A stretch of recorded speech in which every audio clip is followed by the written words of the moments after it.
Eu não creio em bruxas, mas que existe, existe. Salut tout le monde, j'espère que vous allez bien.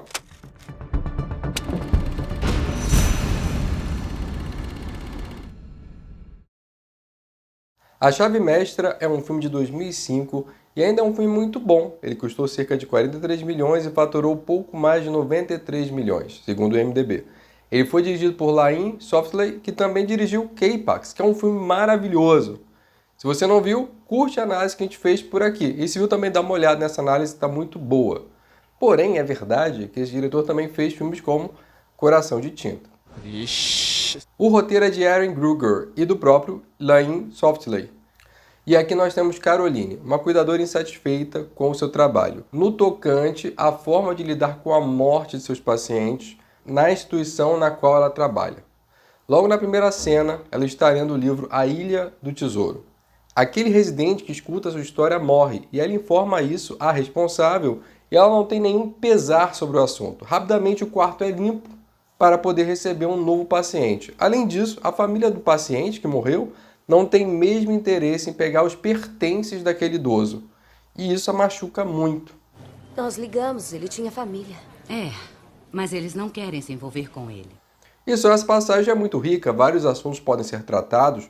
Podemos falar da questão da solidão do idoso, que é uma realidade principalmente em culturas onde o núcleo familiar não é tão coeso. Podemos até mesmo lembrar que não é porque seu parente idoso mora na mesma casa que você que ele não se sente sozinho. Você dá atenção aos seus familiares mais idosos? Na pandemia, por exemplo, a gente viu vários vídeos de idosos fugindo de casa para poder ir para a lotérica, para a pracinha, porque era o ambiente social dele. Eu vou sair daqui.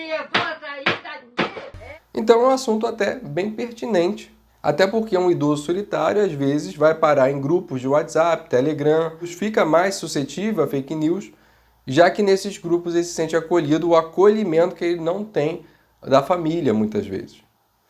Por outro lado, a gente ainda pode discutir outra questão importante só com essa cena, que pessoas ruins, pessoas cruéis também envelhecem. E às vezes esse idoso que está sozinho está simplesmente colhendo o que plantou. Olha só que mar de discussão só com essa cena. E esse filme ele permite muitas discussões, você vai perceber isso ao longo da análise. Que bom. Isso é bom. Eu mesmo levaria só essa cena para discutir em sala de aula. Eu acho que seria muito legal. Se eu desse aula de filosofia, é claro.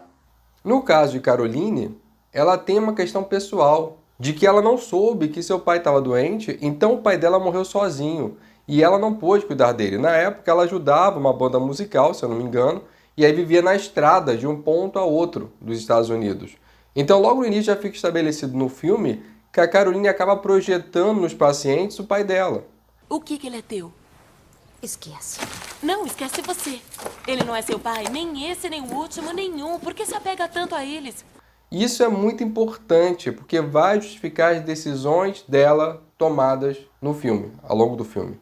É claro que, na verdade, ela precisava de uma terapia, ao invés de um idoso a ser cuidado em uma casa no meio do pântano. Ele tem toda a razão. Mas ela foi ficar aí com o idoso no meio do pântano. Enfim, ela já está chateada com essa frieza póstuma aos residentes e encontra um anúncio de uma pessoa no jornal que procura uma cuidadora para um homem idoso no interior de Nova Orleans e que paga $1.000 por semana. E eu super entendo, eu também iria se alguém me pagasse $1.000 por semana. São quase R$5.000 por semana, então shut up and take my money. Não, pera, shut up and give me your money, seria isso, né? Dinheiro!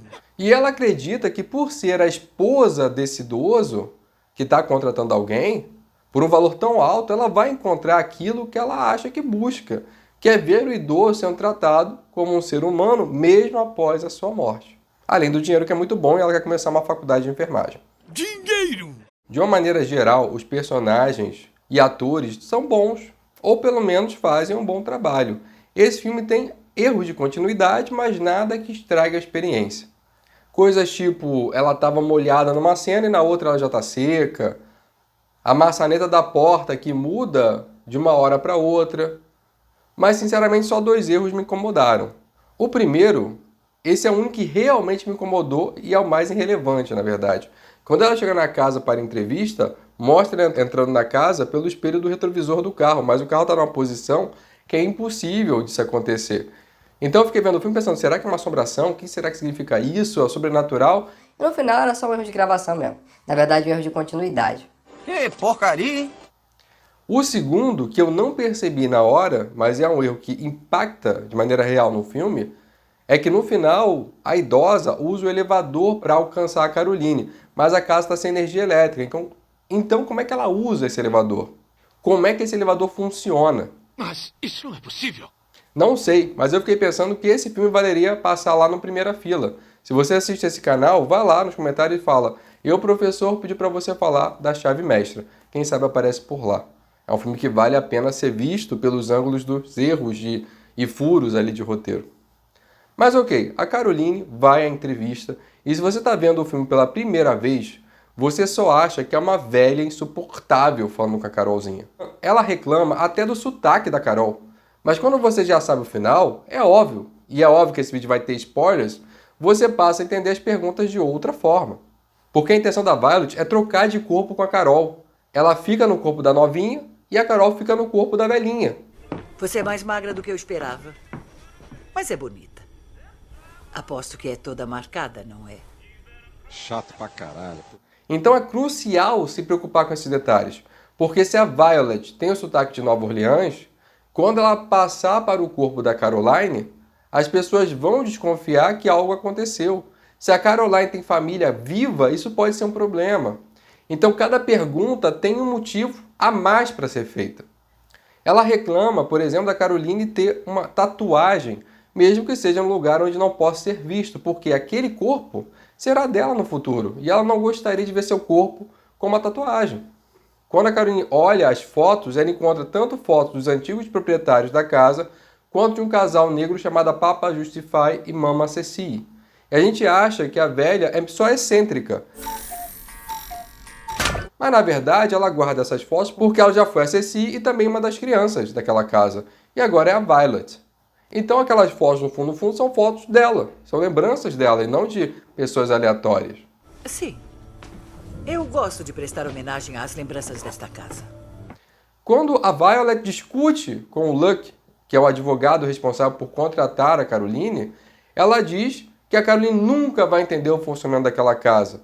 E a gente não entende por quê, mas agora, sabendo o final, a gente sabe que somente se a Caroline acreditasse na magia que ela funcionaria. Então, se ela não entender como as coisas funcionam, o plano deles não vai dar certo. Tudo bem. Mas ela não vai entender a casa. Porém, para a Caroline, assim como para a gente da primeira vez, essa velha é só uma velha chata e ela quase desiste, ela desiste de cuidar ali do Ben, mas o Luke a convence a pelo menos tentar. Sempre apelando para a fraqueza da Caroline, esse emocional, ele diz que a Violet perdeu o amor da vida dela. Então é difícil para ela, por isso que ela está assim. Deixar uma estranha cuidar do Ben, que é o amor da vida dela. Então a Caroline vai lá e tenta cuidar do Ben, ficar ali alguns dias, fazer essa experiência. E logo nos primeiros dias ela percebe que a casa não tem espelhos, mas Violet diz que é porque ela já é idosa e não quer mais se ver nos espelhos. Só que mais tarde a gente vai descobrir que é porque os fantasmas podem ser vistos pelos espelhos. Dá para ver eles nos espelhos. E ou temos um problema no roteiro, ou temos que acreditar que a Violet mentiu 2 vezes, que essa é a segunda mentira dela. Eu explico. A Violet nos conta que tudo começou há 90 anos atrás. Existia um banqueiro chamado Thorpe. Ele era um homem mau que construiu sua riqueza às custas de enganar os mais pobres. Ele tinha 2 filhos, Madeleine e Martin. Além disso, 2 empregados, Papa Justify e Madame Cecília. Em uma noite de festa, encontraram Justify e Cecília no sótão da casa com as crianças em meio a um ritual. E por conta disso mataram Justify e Cecília, acusados de ensinar as crianças as artes das trevas, e não é as artes das trevas do Harry Potter, teoricamente. É óbvio. Como nós sabemos que no final de contas Justify e Cecília estão vivos, logo seria impossível os fantasmas deles aparecerem nos espelhos. Acredita nisso? Não acredita? No final, a gente vai descobrir que o ritual que estava sendo feito passou a alma das crianças para o corpo do Justify e Cecília, e eles ficaram no corpo das crianças. Sendo assim, quem morreu naquela noite, na verdade, foram as 2 crianças. E dali em diante, o Justify e Cecília passaram a viver no corpo daquelas crianças. Então eu fico em dúvida se foi uma mentira da Violet ou se é um erro de continuidade do filme, ou um pouco dos dois. Mentiroso! Por quê? No final do filme, a gente descobre que os espelhos são importantes para fazer o ritual. Então, ou a história não aconteceu exatamente assim como a Violet contou, ou ela está mentindo. Ou, naquele primeiro ritual com as crianças, algo deu errado. Eu digo isso porque no ritual feito com as crianças não tinha nenhum espelho. E aparentemente o espelho é importante.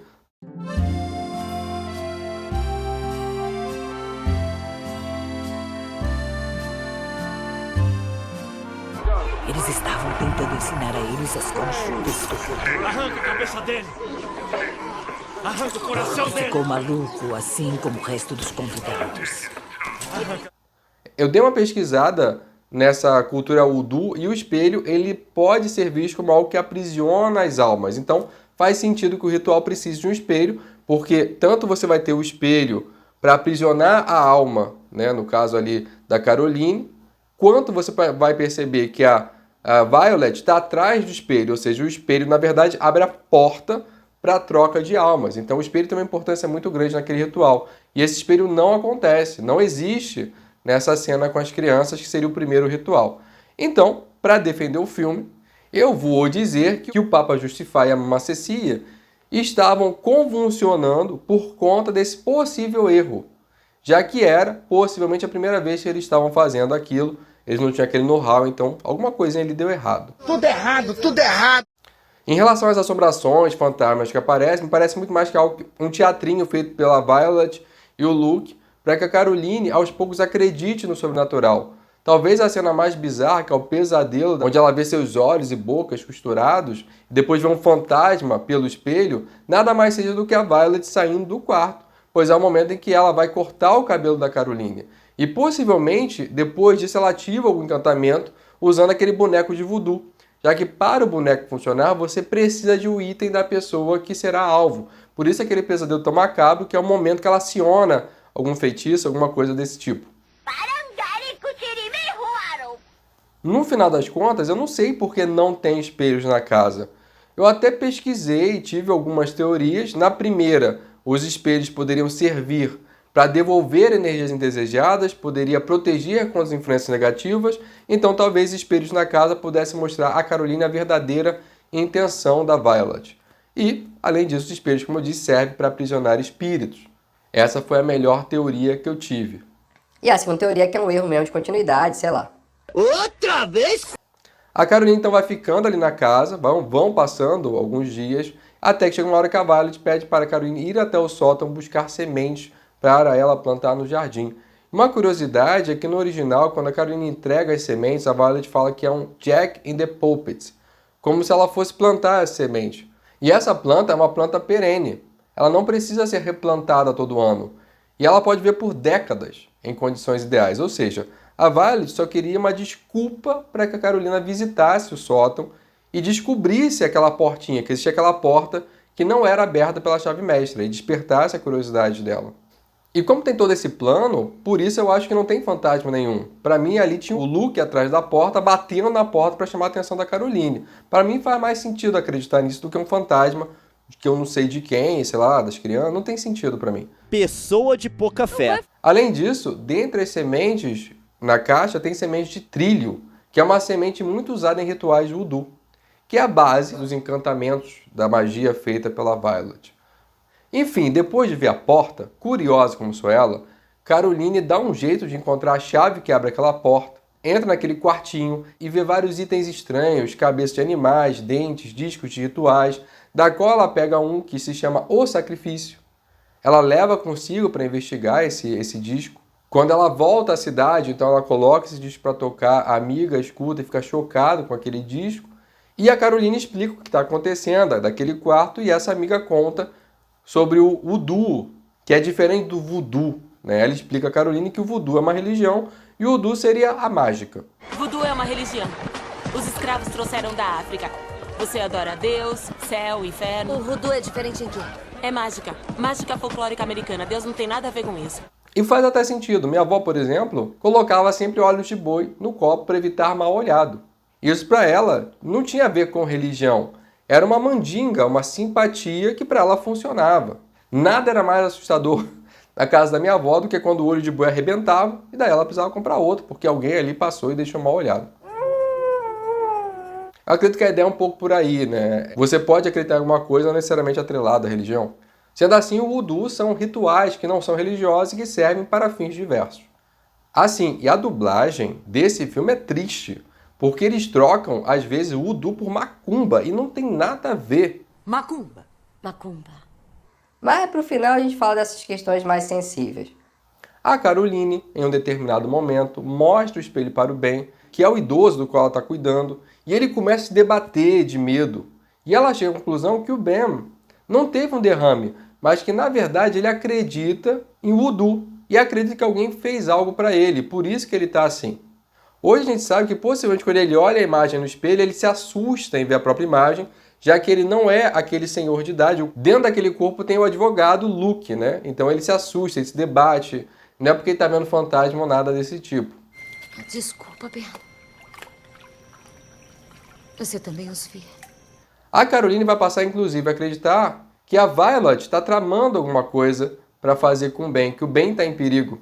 Ela vai até um local meio escondido dentro de uma lavanderia e compra, então, de uma mulher um feitiço para permitir que ela descubra o que aconteceu com o Ben. E meio que dá certo. Durante o ritual, Ben consegue pedir ajuda e apontar para Violet, dizendo que é dela que ele tem medo. O que aconteceu com você no sótão? De quem você tem medo? Me fala de quem é. O que você fez? E aqui cabe uma explicação importante. O feitiço que a Caroline fez foi para que ela descobrisse a verdade. E ela descobriu a verdade. Aquele medicamento que a Violet dá ao Ben, aparentemente só serve para ele não se mover, e não é por isso que ele não fala. Ele não consegue falar por conta de um outro feitiço que está em jogo. Quando a Caroline está no sótão, ela encontra um pote com algo que parece uma língua de boi. Esse tipo de feitiço é usado para evitar que pessoas possam falar sobre determinados assuntos. Se você já assistiu o filme Advogado do Diabo, você deve lembrar. Inclusive, tá aí um filme que deveria entrar aqui no canal. Existe uma cena logo no início desse filme onde o advogado defende um satanista de exercer sua prática. E no dia anterior, quando esse advogado visita o seu cliente, ele faz esse ritual com a língua de boi. E assim, no dia do julgamento, o acusador não consegue exprimir sua queixa. Então, o feitiço é o mesmo. E guarda isso da língua, desse feitiço, porque vai ser importante para entender, para ajudar a entender o final. Tudo bem. Ótimo. Obviamente, essa desconfiança vai aumentando. Afinal, na primeira noite que Caroline estava na casa com o Ben, ele tenta fugir pela janela, um idoso, possivelmente porque ele conseguiu enganar a Caroline e quando ela foi dar o remédio para ele, ele não engoliu o remédio. Então ele conseguiu se mexer um pouquinho, ainda que ele não conseguisse falar. Ainda tinha um lençol escrito socorro, que eu me pergunto se realmente ele escreveu ou será que a Violet escreveu aquilo para a Caroline achar, já que a Violet rapidamente conseguiu esconder e trocar o lençol por um que não estava escrito socorro. Não sei, fiquei refletindo. Caroline não sabe o que fazer, então ela pede ajuda ao Luke, que não acredita nela, mesmo quando ela mostra fotos do quarto de voodoo ou conta do lençol que desapareceu escrito ajuda. Ele é cético, ele é muito cético. A gente sabe bem o porquê, já que hoje em dia a gente sabe que ele faz parte, na verdade ele é o Papa Justify no corpo do Luke. Mas a Caroline não entende isso na hora, e nem a gente quando vê a primeira vez. E é até por isso que a gente entende depois por que a Violet está com raiva ao pegar o Luke e a Caroline conversando. Do porquê o Luke diz que a Violet é a única mulher da vida dele. Fica muito claro quando você entende que eles são um casal, que estão juntos há mais de 90 anos. É muito tempo. Ora, vejo que as crianças estão se conhecendo melhor. Ah, por favor, Violet. Você sabe que é a única mulher da minha vida. Se não ficou ainda muito claro, eu vou explicar logo. Papa Justify e Mama Cecília trocaram de corpo com os filhos de Thorpe, Madeleine e Martin. Depois, Madeleine e Martin foram ficando velhos, então eles trocaram de corpos com pessoas que queriam comprar aquela casa. No caso, Ben e a Violet. E agora, o plano deles, já que eles estão velhos, é trocar de corpo com mais duas pessoas. O Papa Justify já trocou de corpo agora e pegou o corpo do Luke. E a Mama Cecília, agora ela quer pegar o corpo da Caroline. Essa é a ideia do filme, tá? Só que você só descobre isso no final. Mas essa é muito fácil mesmo. Faça outra mais difícil. Como a Caroline não entende como o Luke pode ser tão cético, ela pede para ver a antiga cuidadora do Ben, a que desistiu. E aparentemente não tem nada errado.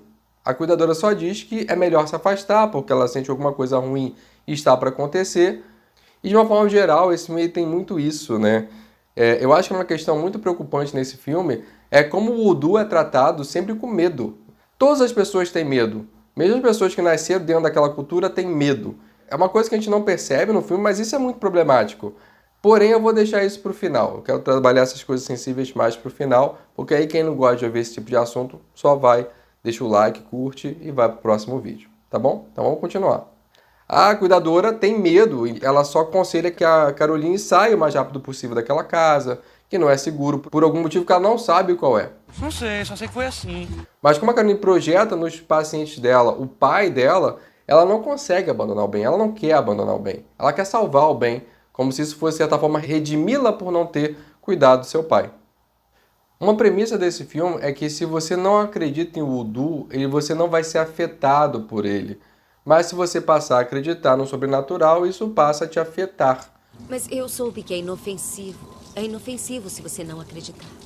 Então, tanto a cuidadora que abandonou o Ben, como a Jill, elas têm uma postura de não querer saber sobre o assunto, porque assim elas não seriam afetadas por aquilo.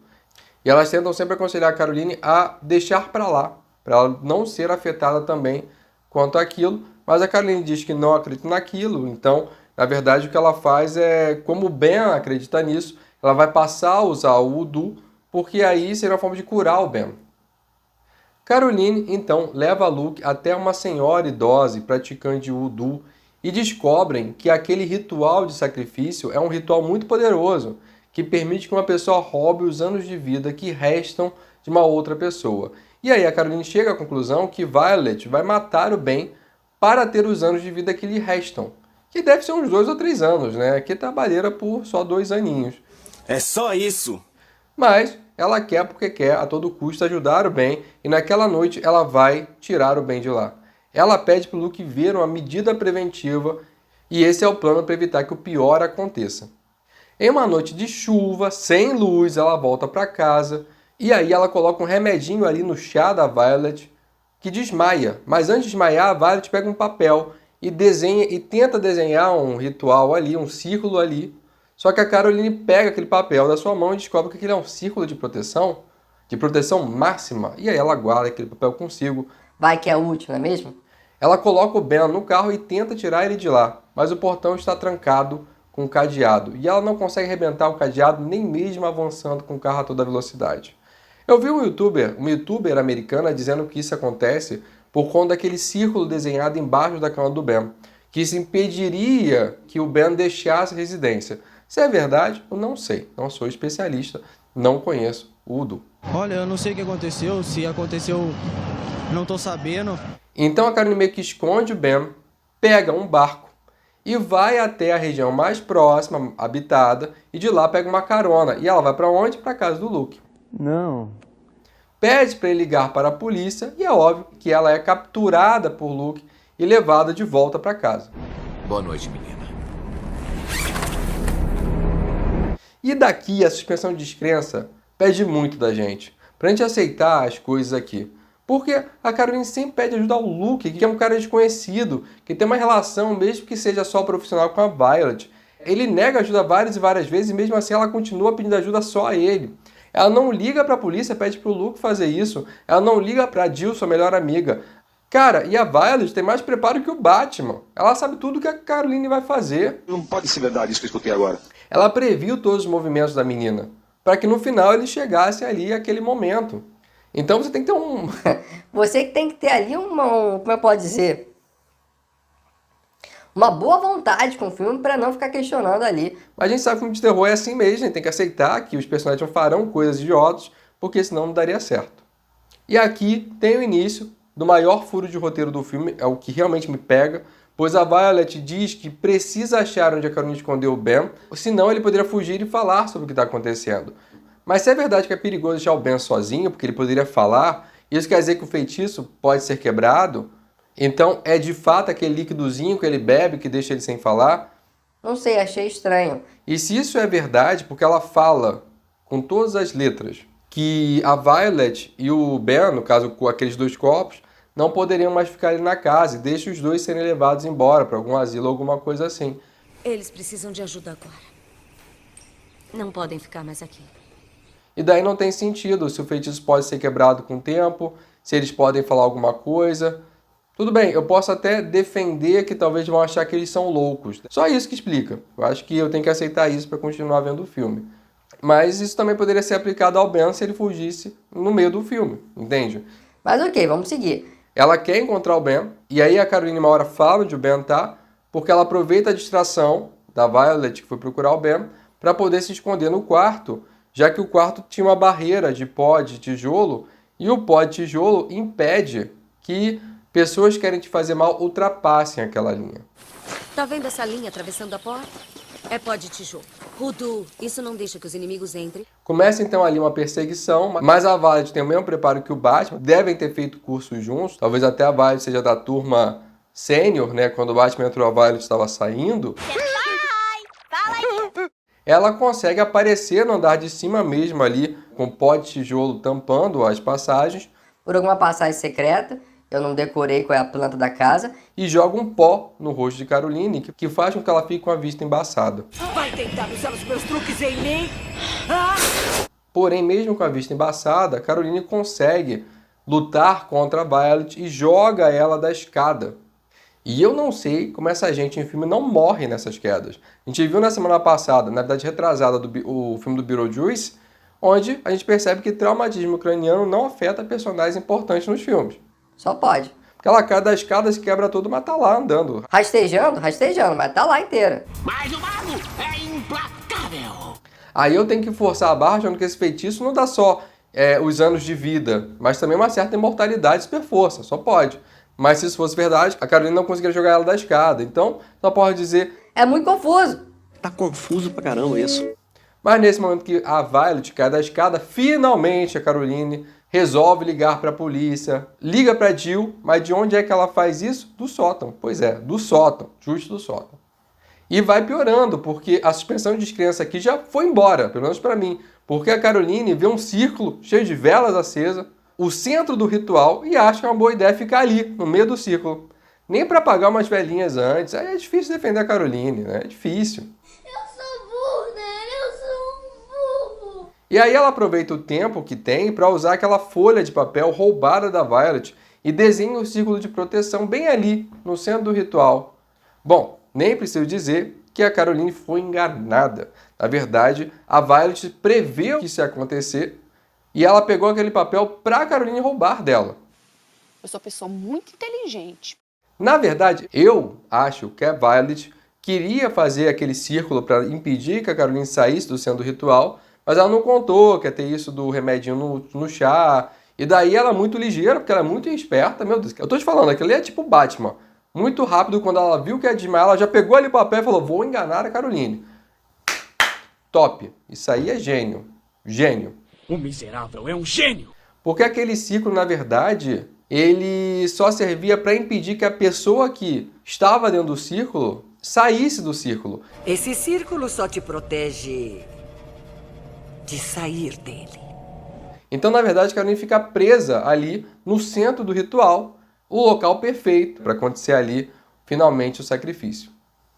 Complicou. O que nós descobrimos junto com a Caroline é que o sacrifício é muito mais fantástico do que a Caroline tinha previsto. O usuário não só ganha mais anos de vida, os anos sobressalentes e a outra pessoa morre. Não é isso. Ele troca de corpo com o conjurador.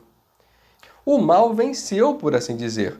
E é assim que temos as últimas cenas, o corpo de Violet e de Ben sendo levado para algum lugar, suponho algum asilo, e descobrimos que eles deixaram a casa para Caroline. Ou seja, agora Papa Justify, que tá no corpo do Luke, e Mama Ceci está no corpo da Caroline. E assim eles vão seguir ali na sua vida eterna, procurando corpos de tempo em tempo. A gente se acostuma. É sempre assim. Eu vi alguns vídeos sobre a Chave Mestra dizendo que esse final influenciou outros filmes que vieram depois. Mas ninguém disse quais filmes eram esses. E eu não sei se concordo com isso.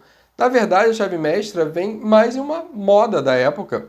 Não sei se moda é a melhor palavra. Com finais onde o mal vence. Que não é nem de longe recente, mas que, ao meu ver, foi reacendido com o início da adaptação de obras asiáticas para o mercado ocidental, por exemplo, com Chamado, de 2002. Em 2004, a gente já tinha o plot final, onde o mal vence nos Jogos Mortais, por exemplo. Então a Chave Mestra, que é de 2005, de fato é surpreendente, inesperado, mas não chega a ser inovador. Não tá falando sério. Talvez se eu levar em consideração que esse filme deveria ter sido gravado antes, mas a Kate Hudson estava grávida em 2003, então tiveram que adiar as gravações, aí talvez ele tivesse saído antes dos Jogos Mortais. Eu acho que não antes do Chamado, então não acho que seja inovador e que influenciou vários filmes, mas se alguém souber mais, quiser falar nos comentários, fica aí à vontade para entender essa perspectiva dessa tal influência da Chave Mestra. É claro que isso não significa que não é um filme bom. Outra questão sobre a Chave Mestra é que ele seria um filme racista. Esse tema é bem delicado. Se você é do tipo que ouve essa palavra e fica nervoso, irritado, então beleza, dá pausa aí, deixa o like, curte, compartilha e vá assistir outro vídeo. Tem muitos vídeos legais. Não precisa se estressar à toa. Mas como eu gosto de me aprofundar sobre os filmes dos quais eu falo, então eu não poderia deixar de falar disso, que é um assunto trazido quando a gente fala da Chave Mestra. Primeiramente, eu acho que o filme é sim racista, porém não nos pontos onde algumas pessoas estão querendo destacar. Racista! O que mais eu li é que o filme é racista porque o Papa Justify e a Mama Ceci são negros e são interpretados por atores brancos, e que isso seria um blackface. Para quem não sabe, blackface foi uma época horrenda, na qual atores brancos pintavam o rosto de preto para interpretar personagens negros. Isso aí já seria muito grave, mas além disso, esses atores criavam personagens negros amplamente estereotipados e uma visão totalmente preconceituosa. Então, por ter sido algo muito grave, me parece que há muitos gatilhos a serem disparados em situações que não são a mesma coisa. Eu digo isso como, por exemplo, quando tem a comédia Trovão Tropical, onde o Robert Downey Jr., o eterno Homem de Ferro, é um homem branco aqui que interpreta no filme. Um homem branco que dentro do filme faz uma blackface. Só que o filme satiriza isso. Não é um branco interpretando um homem negro. No filme é um homem branco interpretando um homem branco que interpreta um homem negro. Eu sou um cara interpretando um outro cara disfarçado. Quê? E a gente, olhando o filme, consegue observar, por conta desse filme, a estupidez daquele personagem e de como a sociedade é boçal ao aceitar isso sem reclamar. Então a gente precisa entender em que lugar as coisas estão. Se faz sentido dentro do filme, se é uma crítica àquilo, para você criticar alguma coisa, você precisa falar sobre ela. Não tem como você criticar algo do qual você não fala. É verdade. Então é preciso tomar muito cuidado. E na Chave Mestra, há toda uma motivação. Nós temos um personagem negro, sim, que trocou de corpo com um personagem. Então, não faria sentido pegar um ator negro e pintar a cara dele de branco. Não tem por que fazer isso dado o roteiro, dado a história que nos é contada. E se você acha que o jeito dos atores brancos se comportarem não condiz com a expressão de um ator negro, quem está sendo preconceituoso é você, que tem uma visão específica de como uma pessoa negra tem que se comportar. Então, não é aqui que a gente encontra o racismo nesse filme, mas não quer dizer que ele não exista. Ih, rapaz. O que pode dar errado é que eu não posso pegar esse personagem, o Papa Justify e a Mama Ceci, e fazer leituras e alegorias, por exemplo, pegar pensadores como Frantz Fanon e o livro Pele Negra e Máscaras Brancas e questionar com base nesse filme se não é uma possível alegoria onde pessoas negras que ascendem socialmente tentam se afastar da negritude buscando um embranquecimento. Tem até uma fala muito complicada que ele diz no final daquele filme, onde ele diz que o corpo branco novo da Mama Ceci era melhor que os anteriores. Acho até que combina bem com você. É melhor que a Violet. Ou mesmo a Grace. Então, há uma falsa possibilidade de fazer esse tipo de interpretação. Só que isso também seria um erro. Tá errado, tudo tá errado. Fala o que eu acertei até hoje? Nada. Porque mesmo que o Papa Justify e a Mama Ceci sejam, na sua base, personagens negros, suas falas, seus corpos, suas expressões são dadas por pessoas brancas. O roteiro, a direção, tudo ali é feito por homens brancos. Então, os personagens negros no filme nada mais são do que o imaginário desses autores. Por isso, esses personagens não podem servir como fonte de representatividade, eles não podem servir para uma análise. Na verdade, eles servem como uma análise muito mais do pensamento por detrás da criação desses personagens. E é nesse momento que a gente pode, de fato, encontrar o racismo no filme. A visão desses autores ela é muito estereotipada, não só quanto às expressões dos personagens, mas principalmente quanto à forma de olhar a cultura de matriz africana. Reparem, os personagens que utilizam o voodoo são, na sua maioria, descritos como pessoas estranhas, bizarras. O homem negro, que é dono do posto de gasolina, tem um aspecto assustador. O posto de gasolina é sujo, é medonho, é mal cuidado. O proprietário não é uma pessoa que zela pelo seu comércio. Ele aparece muito tempo depois para cobrar a gasolina. E ainda assusta a protagonista. Ela tem medo daquele homem.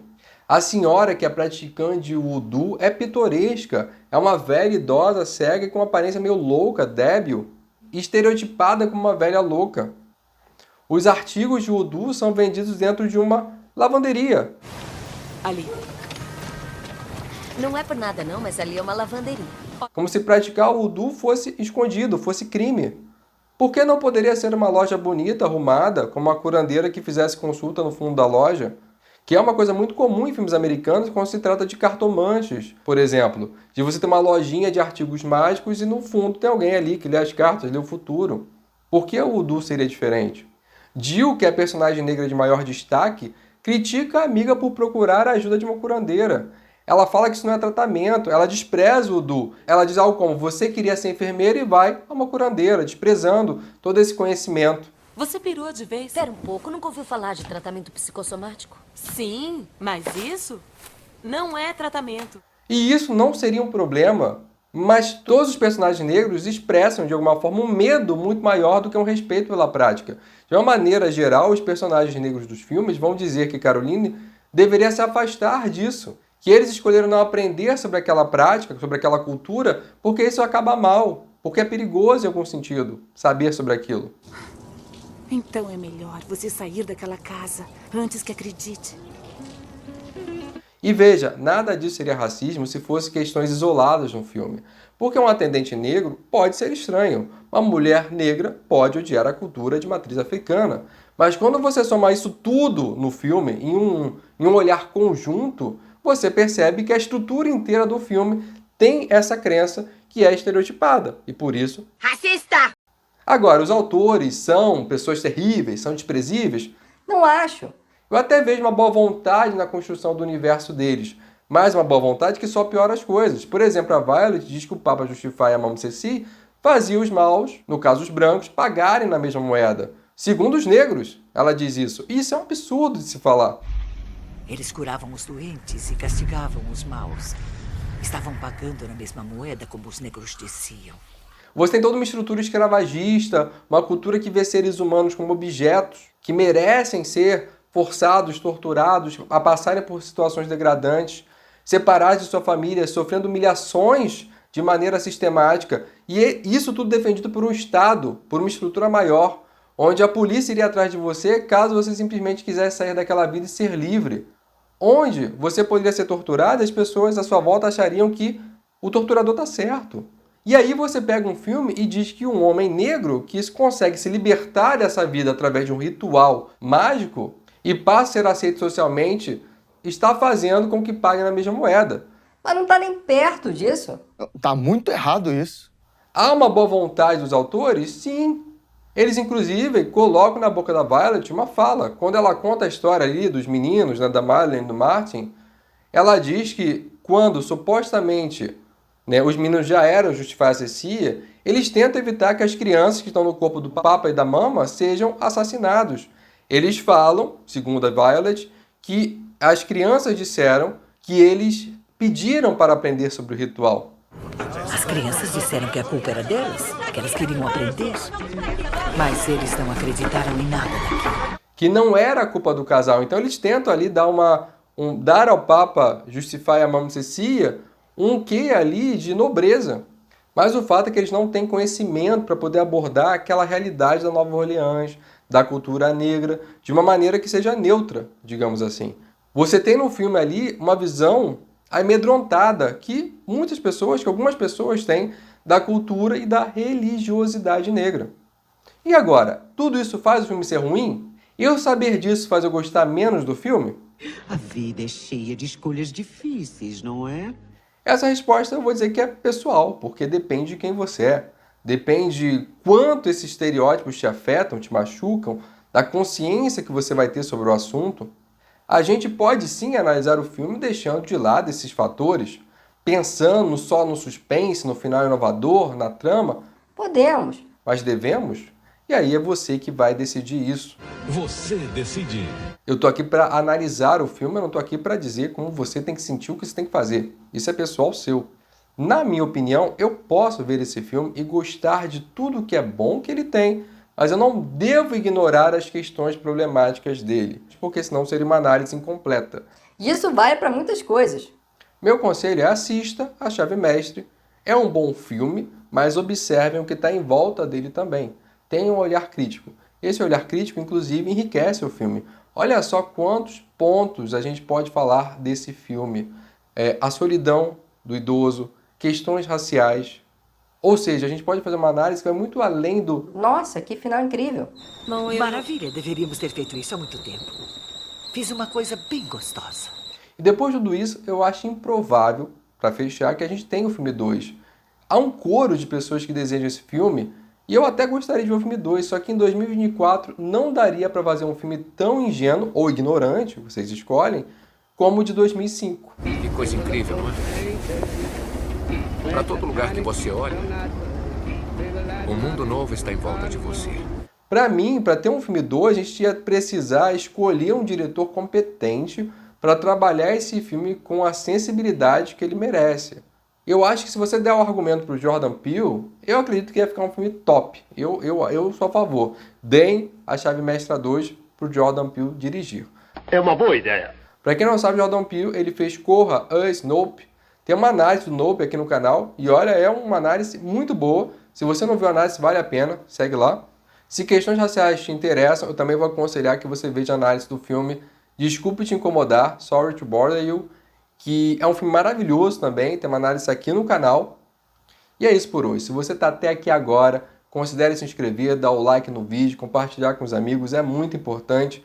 Toda vez que eu fizer uma análise, vai ser uma análise completa. Afinal de contas, a proposta é analisar o filme. Então, eu vou analisar o filme. Se o filme traz essas questões, eu vou falar dessas questões sim. Eu estou terminando de escrever o roteiro muito mais tarde da semana, porque minha placa de vídeo queimou, então eu passei um dia para identificar o problema e outro para ajeitar o PC. Estou reparando que esse vídeo vai ficar muito maior do que os vídeos, então possivelmente ele vai atrasar, mas toda semana a gente tenta colocar um vídeo, geralmente nos sábados à noite, às vezes um pouquinho antes. Então aperta o sininho e assim você recebe a notificação dos vídeos novos. É isso por hoje, obrigado aos que chegaram até aqui. Merci bien, à la prochaine.